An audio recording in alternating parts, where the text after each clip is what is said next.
हरे कृष्णा, वृंदावन धाम की जय। तो बेसिकली हम लोग पढ़ रहे थे श्रीमद् भागवतम।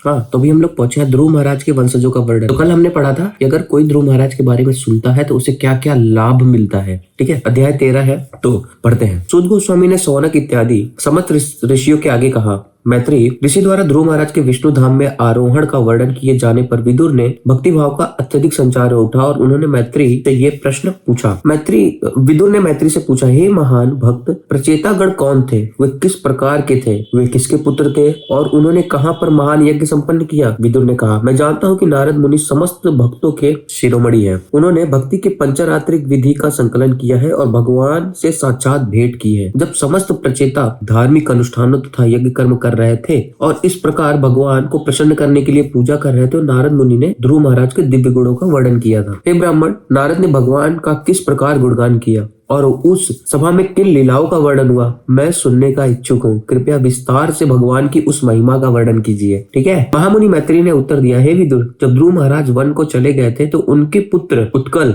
ने अपने पिता का वैभवपूर्ण राज्य सिंहासन की कोई कामना नहीं की, क्योंकि वह तो इस लोक में समस्त देशों के शासक के निमित्त थे। उत्कल जन्म से ही पूर्णतः संतुष्ट तथा संसार से अनासक्त था। वह समदर्शी था, क्योंकि वह प्रत्येक वस्तु को परमात्मा में और प्रत्येक व्यक्ति के हृदय में परमात्मा को स्थिति देखता था।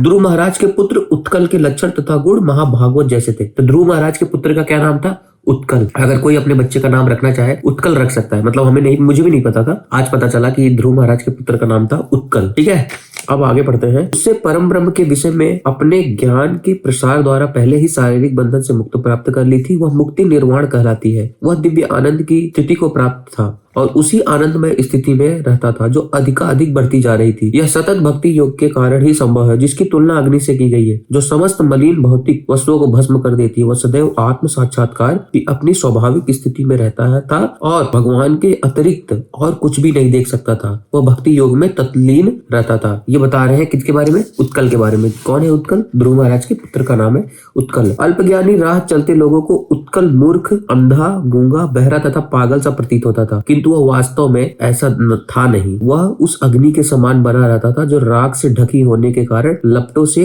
रहित होती है। बहुत ही सुंदर चीज है। कभी कभी छोड़ो। फलतः मैत्री तथा कुल के समस्त गुरुजनों ने समझा कि उत्कल बुद्धिहीन और सचमुच ही पागल है। इस प्रकार उसका छोटा भाई, जिसका नाम वत्सर था, ठीक है, ध्रुव महाराज के दूसरे पुत्र का क्या नाम था? वत्सर था और भ्रूमि का पुत्र था। नहीं सॉरी, एक मिनट। फलतः मैत्री तथा कुल की समस्त गुरुजनों ने समझा कि उत्कल बुद्धिहीन और सचमुच ही पागल है। इस प्रकार उसका छोटा भाई, जिसका नाम वत्सर था और जो भ्रूमि का पुत्र था, राज सिंहासन पर बैठा दिया गया और सारे संसार का राजा हो गया। राजा वत्सर की अत्यंत प्रिय पत्नी स्ववृद्धि थी और उसने 6 पुत्रों को जन्म दिया, जिसका नाम पुष्पाण, तिम्नकेतु, ईश, ऊर्ज, वसु तथा जय थे। ठीक है, ऐसे बहुत सारी चीजें हैं। तो कल हम पढ़ेंगे कि पुष्पाण की 2 पत्नियां थी और बहुत सारी चीजें हैं। थोड़ा सा नहीं समझ में आएगा, मतलब थोड़ा सा नाम है, कौन किसके पुत्र है, ये थोड़ा सा समझना डिफिकल्ट होगा। बट हाँ, एक बार सुने रहेंगे तो कभी ना कभी भविष्य में ये जरूर हमें काम आएगा, क्योंकि हमारे सबकॉन्शियस माइंड में वो सेटअप हो जाएगा। ठीक है, कभी कभी हम कुछ चीजें देखते हैं, ऐसे रैंडम देख लेते हैं, बट कभी कभी जहां जरूरत होती है वहां याद आता है। तो अभी आप सिर्फ ऐसे सुन लो, हो सकता है अभी आपको नहीं समझ में आए, सुन लो। आई एम श्योर एक दिन जब आप केबीसी खेलोगे तो आपको याद आएगा। हरे कृष्ण। बोलो वृंदावन धाम की जय। तो अभी मैं आया हूँ नारद कुंड। यहाँ पे नारद जी की तपस्थली है, तो आपको नारद कुंड के दर्शन कराता हूँ। और फिर आप भी दर्शन करो, मैं भी दर्शन करता हूँ। आओ, ये है नारद कुंड। बोलो नारद कुंड की जय। ये हमारे वृंदावन का एक ऐसा स्थान है। याद है कृष्णा हर एक खंबे के पास। बोलो वृंदावन धाम की जय, नारद कुंड की जय। वाह भाई वाह, आनंद आ गया। बोलो वृंदावन धाम की जय, राधे श्याम की जय। आनंद आ रहा है ना आप लोग को?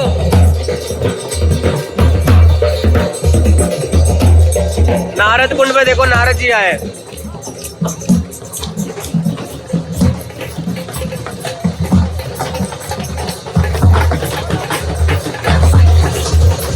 वाह, आज हम लोग सवेरे भागवतम में नारद जी के बारे में पढ़ रहे थे ना, या कल हमने पढ़ा था।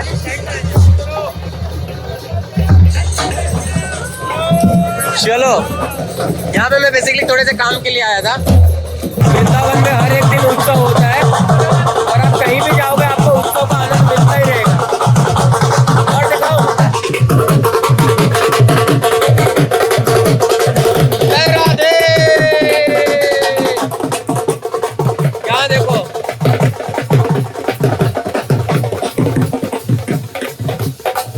राधे राधे राधे राधे राधे राधे।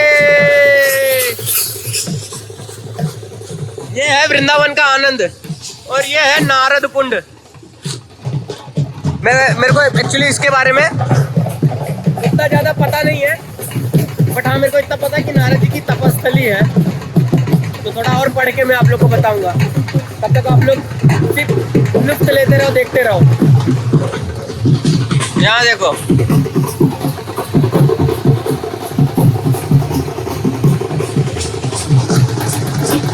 ये लोग अकोला से आए सब। ये सब अकोला से, हमारा हिंदू है। अच्छा, बढ़िया, ठीक है, मैं आता हूँ, वहाँ से आता हूँ मैं।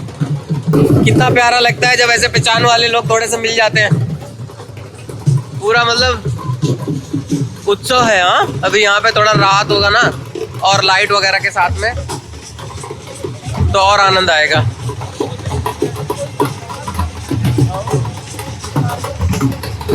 ये वृंदावन यार, वृंदावन मतलब यहाँ पे सारी आनंद मिल जाते हैं भगवान के। अभी एक मजे की बात बताता हूँ। एक बंदा था वो भीड़ में, जिससे मुझे मिलने तक जाना था, तो उन्होंने बोला मैंने हाथ उठाया है। तो अब वो हाथ उठा रहा है, मुझे क्या दिख रहा है वो, क्योंकि इतने बड़े बड़े मेरे लोग आगे खड़े हो गए, मेरे को तो कुछ दिख ही नहीं रहा था। मैंने बोला मेरी हाइट छोटी है, तो हंसने लगा उसी में। तो जस्ट अभी आपने जो दर्शन किए कुंड के, तो जस्ट अभी मैंने थोड़ा सा कुंड के बारे में जस्ट मैंने पढ़ा, तो मुझे पता चला कि हम लोग जो चैप्टर पढ़ रहे हैं यार ध्रुव महाराज के बारे में। ध्रुव महाराज ने यहीं पे नारद जी से दीक्षा ली थी, और दैत्यराज हिरण्यकशिपु की जो पत्नी थी कयाधु, उनको ही नारद जी ने यहाँ पे सत्संग सुनाया था। और बहुत सारी लीलाएं यहाँ पे हुई है। और ये है कहाँ पे पता है? गोवर्धन में जब आप आओगे, अपना कुसुम सरोवर से थोड़ा सा आगे आते हैं, राइट मारते ही यहाँ पे अपने को देखने को मिल जाएगा। तो अभी हम लोग कहाँ पे पता है? हम एक ऐसे स्थान पे हैं जिस स्थान के बारे में हम ब्लॉग में पिछले कितने दिनों से पढ़ते आ रहे हैं। तो आप लोग कितने फॉर्चुनेट हो भगवान के, और आप सब भक्तों की मेरे पे कितनी कृपा है कि आज उसी स्थान पे आने का मौका मिल रहा है जिस स्थान पे ध्रुव महाराज को नारद जी ने दीक्षा दी थी। वाह वाह, मेरे को तो बहुत मजा आ गया, और आई होप आप लोग को भी दर्शन करके मजा आया होगा। जब भी आप वृंदावन आना तो यहाँ के दर्शन जरूर करना।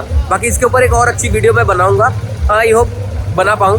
बट हाँ, मेरे पास यही है कि मैं ब्लॉग बना के आपको सारी चीज़ें दिखाता रहूँगा। इसलिए आप अपने सारे दोस्तों को, परिवार को, जो घर में बुजुर्ग बूढ़े जिनको है, उनको बोलना उड़ता आकाश का ब्लॉग देखते रहे। उससे क्या होगा, मैं आपको बहुत सारी चीज़ें ऐसे ब्लॉग में ना धीरे धीरे बताता रहूँगा। उसमें आपको भी फायदा होगा और धाम के दर्शन भी होते रहेंगे।